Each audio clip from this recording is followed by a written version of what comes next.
Charles Bronson starter kit and then some. Take 63, directing Kurt Kubrick. Hello, it's Mike Perry at Mike's Take on themovies.com. You know, a couple months ago I did what I called a Burt Reynolds starter kit, and I wrote it. And I thought, well, Charles Bronson was always my favorite action hero growing up. Loved his films, and I thought, since I've got props, why don't I actually film a Charles Bronson starter kit and utilize film posters? I've been collecting posters since I was a little kid, and I actually have every film poster from 1970 until his death, as far as Charles Bronson films go. So, why don't we start with something he did in the 50s, namely the 3D classic with Vincent Price, The House of Wax. It was actually re-released in the early 80s, where they capitalized on his fame at that point and put Charles Bronson on the film poster, despite the fact that his original name was Charles Bushinsky, and that's what you'll see in the actual film credits.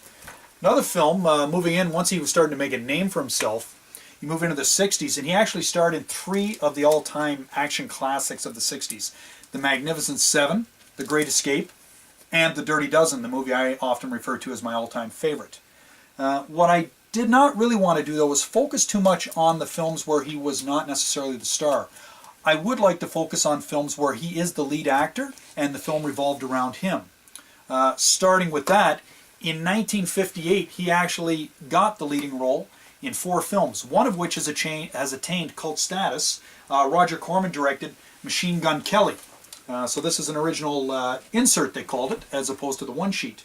And if you look closely in Pulp Fiction, you'll see this on the wall at Jack Rabbit Slim's. And actually Tarantino does a lot of Bronson stuff in his films, and maybe I'll be able to point out a couple other things here as we go.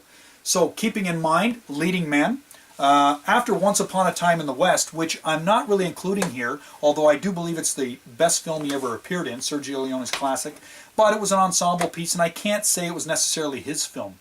But after that, you know, he'd attained such great status in Europe. He was getting leading roles, including kind of a Hitchcock thriller called Rider on the Rain. Now, this was released in 1970, but actually it wasn't released over here until 1974 to capitalize on his growing fame in the vigilante market. Really is what was going on there. But, you know, a good poster, definitely capitalizing on the tough guy image that had grown.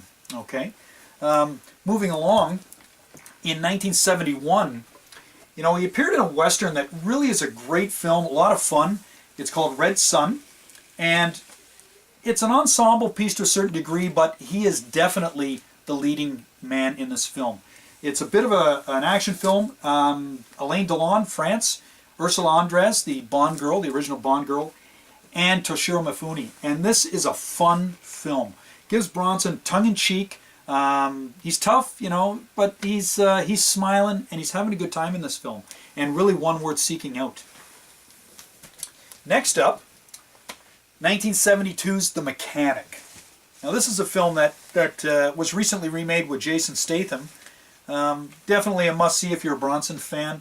Capitalizes on his tough guy image, and really well done. Has a great twist ending, which I can't spoil. Don't ever listen in if somebody's about to ruin it for you. But I would like to point out that the new film with Jason Statham just doesn't have the guts that this film did when it comes to the ending. Too bad. Okay, but you know, in Hollywood they're worried about sequels, so there is Statham's already got a sequel in the outing, so be out pretty soon. 1974 comes along. Bronson makes his most famous film. Okay, Death Wish. 1974. Michael Winner. You know, it's an infamous film. The violence. I'm not old enough to have seen it in a movie theater, but I hear people were actually standing up cheering every time he shot and killed a mugger. Different era, different time. But great one sheet and very famous film. Obviously went on to make a lot of sequels, none of which, you know, are really all that memorable. Just violent and kind of cartoonish.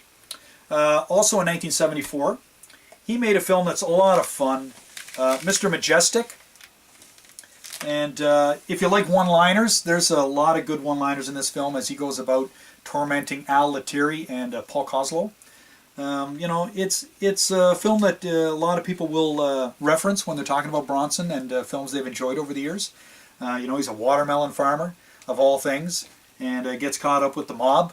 And goes about his business as we would expect in a Charles Bronson film. So, and actually was originally written by Elmore Leonard, who's done a lot of films. 3:10 to Yuma he wrote, Get Shorty, a lot of films. Moving along, probably the best film of the decade for Bronson is Hard Times. It's a little different.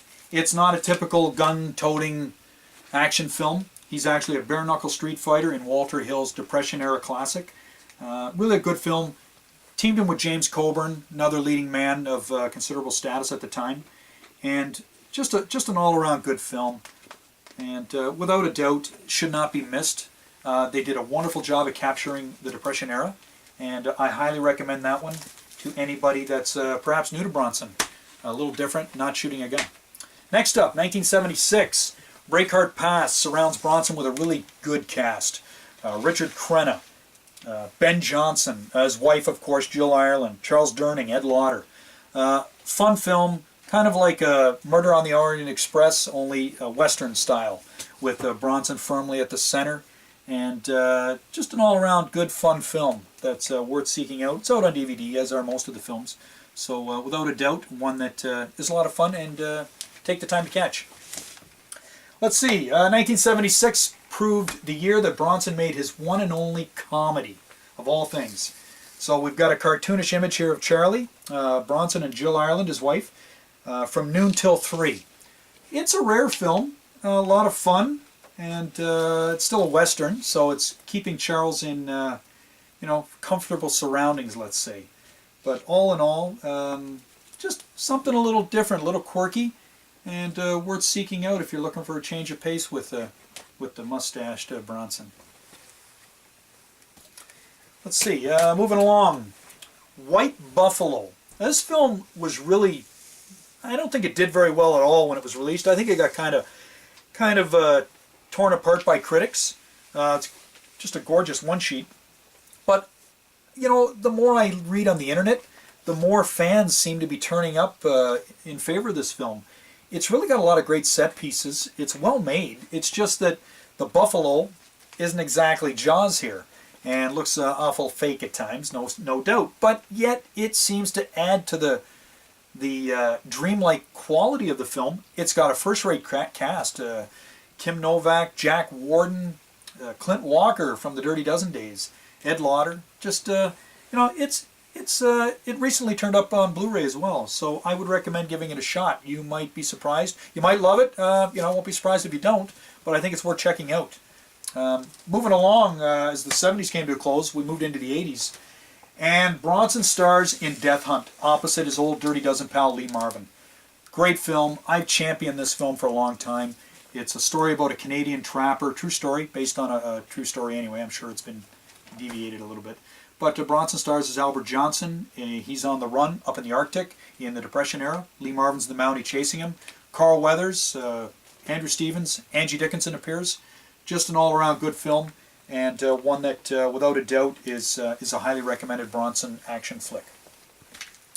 Let's see, 1984 comes along.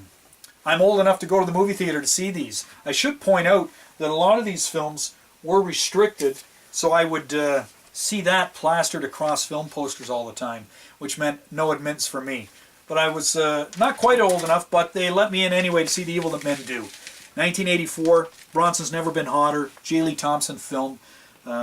It's a familiar story. He's a retired assassin who's come out of retirement to do the right thing and take out somebody that needs taking out. Really a great film. Love it. Top-notch action flick for Bronson fans. So all in all, a good bit of fun to be had here. In the 80s, Bronson was associated with Cannon films, and admittedly, they're low budget, arguably not all that good, a lot of them, Messenger of Death, titles like that. But, in here, there's Murphy's Law, and for what it's worth, I think it's just a fun film to watch. He's handcuffed to a car thief, he's on the run, he's been framed for murder. It just plays into the Bronson mystique. I love it, what can I say? It's, guilty pleasure? I don't know. There's no such a thing, I've been told. But all in all, a fun Bronson film that, from his later years, he would act for another 5 years or so until finally retiring and ultimately passing away. But Bronson films are a lot of fun. As time has gone by, There's a large volume of films to check out with him.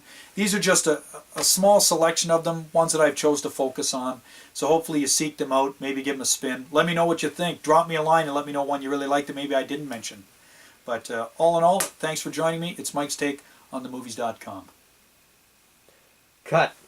Okay? How'd we do? Well, we should definitely wait another couple months, reshoot it when you grow up Charles Bronson mustache. I don't think that's happening anytime soon, but thank you, Mr. Kubrick.